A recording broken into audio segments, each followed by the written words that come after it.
So what I have right here in front of me is what we call a digipack. Now digipacks are CD covers which are kind of like alternatives to jewel cases, but the difference is that it's mostly card paper rather than plastic, which makes it a much more economic and cheaper alternative as compared to a jewel case.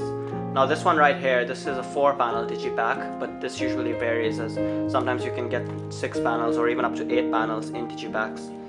Digipacks tend to be 14 centimeters in length and 12.5 centimeters in height.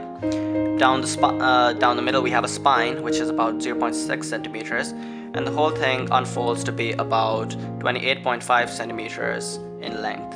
The reason I know this is because I measured it. Now for this album, you actually get an iconic image of Gary Jules himself, who is the artist. However, especially in the rock genre, when you look at album covers, you don't always get the performance themselves. Usually there's some kind of graphic illustration. Usually you don't get a lot of text, just as you can see in the example here. There isn't a lot of text on the front cover of the album. What you will find in almost all CD album front covers is that the artist's name is the largest. People recognize artists or bands more than they would recognize albums. So the artist's name acts as the title, whereas the album's name, Trading Snake Oil for Wolf Tickets, would be kind of like a caption to what is actually being sold, which is the band image or the artist's image in this case.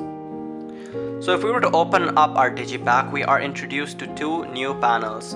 It really varies what information and contents are contained in the first panel. For example, here we just have simply the credits to people who have worked on this specific album, and we also have an iconic image of Gary Jules himself as a nice touch. Now this panel usually contains a music booklet. The contents of the booklet vary, but usually we get an illustration of the lyrics, which are obviously inside the CD.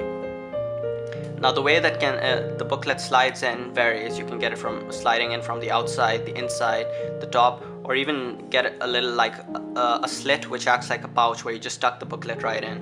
The second inner panel is the CD tray panel. So of course this is where the CD lies. Now the CD tray varies because it can be opaque or transparent, whereas it is in most cases, including this one.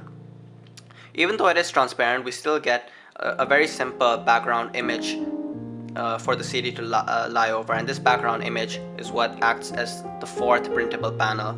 The background tends to be simple because the CD is gonna cover it anyway, but what's interesting is in most cases we get the CD actually blending into the background. So as I place the CD in here, you can see that the imagery in the CD, such as the buildings, are aligned with the background. Of course, what's new here is that we are introduced to the text, such as the artist and the album title.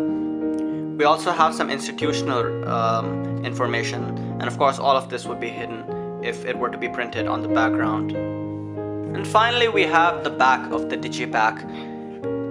Just like the backs of most CD covers, this contains a track list, but it's quite a unique track list because there's no numbering of the tracks, and they're kind of just arranged in a random pattern near the right side of the panel.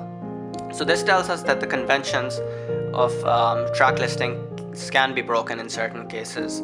And finally, here at the bottom we have some institutional and marketing information. This is more so associated with the business of the digipack. For example, if it was being sold in a shop, they would need the barcode for tracking the product, and if anyone needed rights to the tracks, the institution's names and websites are listed.